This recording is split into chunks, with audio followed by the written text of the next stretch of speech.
नमस्कार। आज 27 फरवरी को हम फिर मिनरल के टॉपिक पे ही आगे बढ़ाएंगे। आज हम फास्फोरस, सल्फर इत्यादि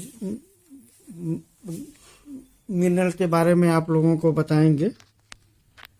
आप सभी लोगों को मेरा नमस्कार। आप लोग स्वस्थ रहें, खुश रहें, यही मेरी ईश्वर से मनोकामना है। अब हम बात करते हैं फास्फोरस के बारे में। कैल्शियम के साथ मिलकर फास्फोरस भी शारीरिक संरचनाओं के रख रखाव में योगदान देता है। यह शरीर में कैल्शियम के बाद दूसरा सबसे प्रचुर मात्रा में पाया जाने वाला मिनरल है। वह शारीरिक कुल मिनरल तत्वों के 22% के बराबर होता है। शरीर में प्रयुक्त लगभग 80% फास्फोरस कैल्शियम के साथ यौगिक के रूप में हड्डियों और दांतों में मौजूद होता है। शेष 20% रक्त और शरीर की अन्य कोशिकाओं में उपलब्ध होता है। फास्फोरस में न केवल कैल्शियम बल्कि आयरन, मैग्नीशियम, पोटेशियम, सोडियम आदि अन्य कई मिनरल तत्वों के शरीर में समुचित उपयोग के लिए भी आवश्यक है। इसका कार्य क्या है? फास्फोरस सभी कोशिकाओं और टिश्यू के लिए एक महत्वपूर्ण मिनरल है। यह कोशिकाओं की संरचना व शरीर इन रासायनिक क्रियाओं में आवश्यक कई एंजाइमों का एक अभिन्न भाग है। शरीर द्वारा कार्बोहाइड्रेट और फैट के उचित उपयोग के लिए तथा शरीर में ऊर्जा का परिवहन करने वाले अणुओं के निर्माण के लिए भी यह महत्वपूर्ण होता है। फास्फोरस शरीर में अम्ल क्षार के संतुलन को बनाए रखने में भी हमारी मदद करता है। फास्फोरस कैल्शियम के साथ संयुक्त रूप से हृदय, मांसपेशियों और तंत्रिकाओं सामान्यतः कार्य करने में सहायक होता है। यह बालों की वृद्धि और शारीरिक थकान दूर करने में भी यह हमारी मदद करता है। इसकी कमी के लक्षण क्या हैं? फास्फोरस लगभग सभी खाद्य पदार्थों में अधिक मात्रा में पाया जाता है, इसलिए में सामान्यतः इसकी कमी तो नहीं होती है। साधारणतः भोजन में फास्फोरस की मात्रा कैल्शियम की तुलना में अधिक होती है। ये दोनों मिनरल को शारीरिक संरचनाओं में एक साथ मौजूद होते हैं तथा संयुक्त रहकर विभिन्न शारीरिक कार्यों को करते हैं।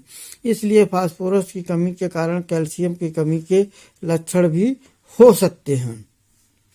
शरीर में एसिड व क्षार का असंतुलन, थकान, बालों की वृद्धि में रुकावट और कमजोरी आज फास्फोरस की कमी के कुछ लक्षण हैं। इसकी कमी से हड्डियों में मिनरल तत्वों के जमाव, मिनरलाइजेशन में कमी और तंत्रिकाओं के व मानसिक कार्यों में बाधा आ सकती है। ये पायक अंश में जाता है।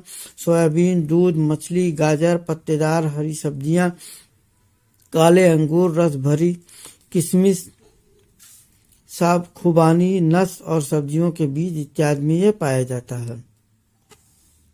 आवश्यकता: हमारे शरीर में कैल्शियम और फास्फोरस के 1:1 रेशियो के आदर्श तो संतुलित करने के लिए फास्फोरस तैयार दिए तो कैल्शियम के साथ जोड़कर परिभाषित किया जाता है। इसलिए प्रतिदिन 700 मिलीग्राम फास्फोरस का सेवन पुरुषों और महिलाओं दोनों के लिए आवश्यक है। गर्भावस्था, स्तनपान के दौरान और अर्धनिवृत्ति मेनोपॉज के बाद महिलाओं को फास्फोरस की अधिक आवश्यकता पड़ती है। अब हम दूसरे मिनरल के बारे में बात करते हैं, सल्फर के। सल्फर सभी जीवित कोशिकाओं के लिए आवश्यक घटक है। यह मानव शरीर में आठवां सबसे प्रचुर मात्रा में पाए जाने वाला तत्व है। 70 किलोग्राम के मानव के शरीर में लगभग 140 ग्राम सल्फर होता है। महत्वपूर्ण एमिनो एसिड सिस्टीन और मेथिओनिन में हमारे शरीर का लगभग सारा सल्फर होता है। यह थायमिन और बायोटिन विटामिनों का भी एक घटक है। सल्फर सभी के प्रोटीन में होता है, लेकिन त्वचा व बालों के प्रोटीन में यह सबसे अधिक मात्रा में पाया जाता है। इसका कार्य क्या है? सल्फर विटामिन B1 के निर्माण के लिए आवश्यक होता है। आहार से प्राप्त फैट व कार्बोहाइड्रेट शरीर द्वारा उचित उपयोग में सल्फर सहायक होता है। इंसुलिन हार्मोन का एक घटक होने के कारण रक्त शर्करा के स्तर को नियंत्रित करने में भी इसकी भूमिका होती है। यह त्वचा, बालों और नाखूनों के स्वास्थ्य व रख रखाव के लिए भी सल्फर आवश्यक होता है। त्वचा को साफ रखने और उस पर से धब्बे हटाने में सल्फर मददगार है। इसकी कमी के लक्षण क्या है? इसकी कमी के कारण नाखूनों और बालों की वृद्धि में रुकावट आती है। रक्त शर्करा का स्तर बढ़ सकता है वह त्वचा की बनावट खराब हो सकती है। सभी प्रोटीन युक्त खाद्य पदार्थों में सल्फर पाया जाता है। दूध और उसके उत्पाद, फलियां, हरा चना, लाल चना, पत्तेदार सब्जियां आदि सभी सल्फर युक्त खाद्य पदार्थ हैं।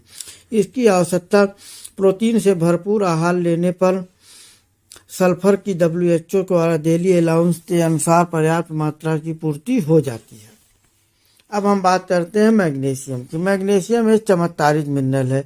यह जीवित जीवों की सभी कोशिकाओं और टिश्यू में थोड़ी थोड़ी मात्रा में पाया जाता है और कई महत्वपूर्ण जैविक कार्यों को करता है। शरीर में यह 9वां सबसे प्रचुर मात्रा में पाए जाने वाला मिनरल है। मानव शरीर में मैग्नीशियम से 20 से 28 ग्राम मात्रा होती है, जिसमें से आधे से अधिक मात्रा हड्डियों में कैल्शियम और फास्फोरस के साथ जमा हो जाती है। शरीर में कुल जमा मैग्नीशियम का लगभग 5वां हिस्सा कोमल तत्वों में कोशिकाओं के अंदर होता है। हाँ, यह मुख्य रूप से प्रोटीन से जुड़ा यौगिक होता है। शरीर में इसकी कमी होने पर हड्डियों में जमा कैल्शियम से इसकी आपूर्ति होने लगती है। लंबे समय से शराब पीने वाले के शरीर में मैग्नीशियम का स्तर सामान्य से काफ़ी कम होता है और मूत्र में इसकी काफ़ी हानि होती है, इसलिए इन्हें मैग्नीशियम के अतिरिक्त सेवन की जरूरत पड़ती है। इसका कार्य मैग्नीशियम शरीर में कई एंजाइम प्रणालियों, विशेषतर वह जो ऊर्जा का उत्पादन करती हैं, का एक अनिवार्य हिस्सा होता है। मैग्नीशियम कोशिकाओं के आवेग, नर्व इम्पल्स के संचार और मसल की गतिविधियों को संभालने के लिए महत्वपूर्ण है। सोडियम और पोटेशियम के साथ मैग्नीशियम भी शरीर में इलेक्ट्रोलाइट तत्वों का संतुलन बनाए रखने में मदद करता है। इसके मतलब जब आपको डिहाइड्रेशन हो जाए तो आप सोडियम पोटेशियम के साथ साथ मैग्नीशियम का भी सेवन करें। यह शरीर में कैल्शियम के उपयोग में मदद करता है, इसलिए मैग्नीशियम की क्षति से शरीर में कैल्शियम का स्तर भी कम हो जाता है। यह मूत्र में कैल्शियम की घुलनशीलता को बढ़ाकर किडनी में कैल्शियम के जमाव को रोकता है और इस प्रकार से किडनी में पथरी बनने से भी हमारा बचाव करता है। कैल्शियम कोलेस्ट्रॉल के उत्पादन को घटाकर दिल की बीमारी से भी रक्षा करता है। यह डिप्रेशन को भी दूर करता है। इसकी कमी के लक्षण मैग्नीशियम सभी खाद्य पदार्थों में व्यापक रूप से पाया जाता है। आमतौर पर इसकी कमी सीमित आहार लेने के कारण होती है। क्वाशी-ओर-कोर-रोग प्रोटीन और कैलोरी की कमी से ग्रसित बच्चे, लंबे समय से शराब पीने वाले व्यक्ति, डायबिटीज, किडनी की बीमारी, मेटाबॉलिक सिंड्रोम व उच्च रक्तचाप से ग्रस्त व्यक्तियों में कैल्शियम की कमी अक्सर देखी जाती है।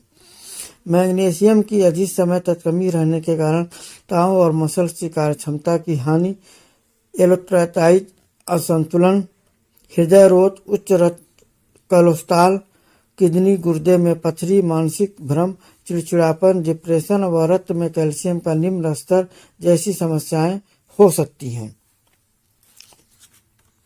इसका स्रोत यह हमारे नट्स, सोयाबीन, सी फूड, पालक, अल्फा, सेब, अंजीर, आड़ू, बादाम, ब्राउन छिलके रहित चावल, लीची के बीज और कद्दू के बीज और तिल के बीज में पाया जाता है। आवश्यकता WHO द्वारा रिकमेंडेड डेली अलाउंस पुरुषों के लिए 207 मिलीग्राम, महिलाओं के लिए 220 मिलीग्राम है। अगले हफ्ते हम और मिनरल के बारे में आपसे चर्चा करेंगे, लेकिन आप लोगों को एक टिप्स देता हूं कि कैसे आप लोग कब्ज दूर कर सके। इसके लिए आप लोग पहले सलाद का सेवन कर लें और सलाद का सेवन करने के बाद ही भोजन का सेवन करें, तो जिससे आपका फाइबर जो है वो आगे जो भी आप भोजन करेंगे उसको आंतों में साफ करता जाएगा। और पर्याप्त पानी पिएं और खाने से आधा घंटा पहले पानी न पिएं और खाने के लगभग घंटे बाद ही जल पिएं। आशा है आप सभी लोग स्वस्थ होंगे, खुश रहेंगे। अगर आपको मेरा वीडियो अच्छा लगा हो तो प्लीज़ इसे लाइक और सब्सक्राइब करें। अगले रविवार हम फिर मिलते हैं। नमस्कार, धन्यवाद।